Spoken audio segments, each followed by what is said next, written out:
Hello everyone, this is me Maha, your English instructor from tutoria.pk.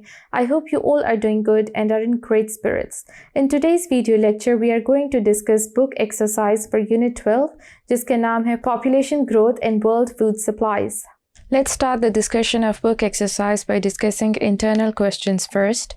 So first internal question is, what does the word depleted mean? Answer: depleted means no longer sufficient. As the population is increasing rapidly, the natural resources are never depleted. On a per capita basis, they will decline significantly because they must be divided among more people. Second internal question is, how is fossil energy a finite source?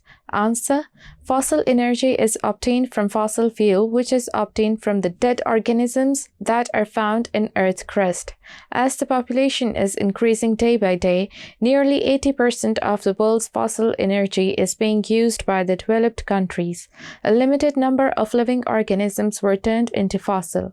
Hence, it means it is a finite source. If the population will not be controlled, fossil energy will be depleted. Third internal question is, what other word can you use to replace optimum? Answer: the other word which can be used for optimum is most favorable. Several studies have confirmed that to maintain a relatively high standard of living throughout the world, the optimum or most favorable world population should be less than 2 billion. Thank you.